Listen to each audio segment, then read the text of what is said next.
Okay, so if you're running a business in Malaysia, you know that big purchases are a huge part of growing. But let's be honest, they can also be a massive headache come tax time. One of the biggest head scratchers is capital allowances. It's one of those tax terms that sounds super complicated, but trust me, getting a handle on it can save you a ton of money. Today, we're going to break it all down. So let's just imagine for a second. You've just taken a big step. You've invested in your business with a brand new piece of machinery. It's a game changer, and it cost you a cool 100,000 ringgit.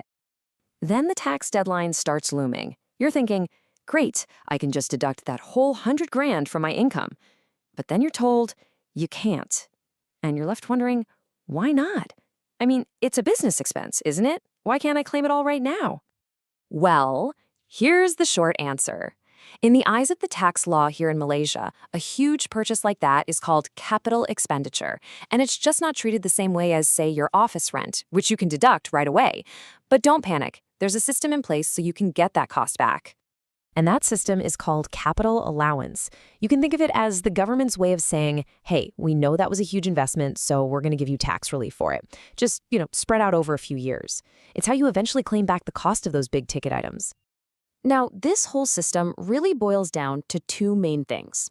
First, there's something called the initial allowance, or IA. And second, there's the annual allowance, or AA.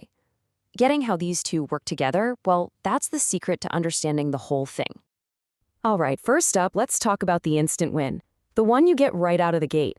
This is your initial allowance, and it's basically a first-year boost to give you some immediate relief. So, the initial allowance, or IA, is pretty much what it says on the tin. It's a one-shot deal. A one-time, upfront allowance you claim in the very first year you own and use that new asset. The whole idea is to encourage businesses like yours to invest, to buy that new gear and grow. And you'll love this. The math is actually really simple. You just take the cost of your asset, our 100 grand machine, and you multiply it by the general IA rate, which is 20%. Boom, that's 20,000 ringgit you get to deduct in that very first year. Okay, so let's do the math and see what happens to the value of your asset for tax purposes. We start with the full 100,000 ringgit. And right away, we're going to knock off that 20,000 ringgit initial allowance we just claimed in year one. And that leaves us with 80,000. Now, this 80 grand has a fancy name, residual expenditure. But all it really means is this is the amount you've got left to claim against in the coming years. So that was your first year kickstart.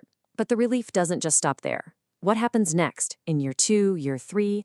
This is where we get into the long game, the annual allowance. The annual allowance, or AA, is your steady, year-after-year deduction. Unlike that one-time IA, you get to claim this every single year you're using the asset. It's how you slowly but surely write off the rest of that cost. And the math here is simple too, but with one really important detail. You calculate it based on the original 100,000 ringgit cost, not the 80,000 that was left over. So for general machinery, the rate is 14%. That means every single year, you get to claim another 14,000 ringgit. Okay, so let's put it all together. The IA, that's your one-time welcome bonus in year one, a kickstart. The AA, that's your reliable yearly deduction that just keeps on giving. You need both working together to get the most bang for your buck. All right, but the story of an asset doesn't end there. Right? What happens when you're done with it, maybe a few years later, and you decide to sell it? Well, your tax story for that machine isn't quite over yet. When you finally sell that asset, the tax office needs to kind of settle the books. This final step is called a balancing adjustment. It's basically a final calculation to make sure that over the life of the asset, you claimed exactly the right amount. And this can go one of two ways. If you sell the machine for less than its remaining tax value, you get what's called a balancing allowance. Think of it as a final bonus tax deduction. Good news! But if you sell it for more than its remaining value, you face a balancing charge. And that extra cash you made, it gets added back to your taxable income. So we've gone through the whole life cycle, from buying to selling. What's the big takeaway here? Let's boil it all down into a simple playbook you can actually use. Okay, here's your checklist. First, claim that initial allowance, but only once in the year you buy it. Second, claim your annual allowance every single year the asset is working for you. A big one. Always make sure you're using the correct rates for whatever you bought. The whole point of doing all this? To reduce your taxable income and save real money. And the golden rule? Keep amazing records. Seriously, that part is non-negotiable. Look, at the end of the day, getting a grip on capital allowances isn't just about ticking boxes for the tax man. It is a seriously powerful strategic tool. When you master this, you're not just complying, you're actively managing your tax bill, and that means more cash in your pocket to grow your business. And that leaves us with one final thought. We've just walked through how this works for a big piece of equipment, but think about your business. What other assets are you buying?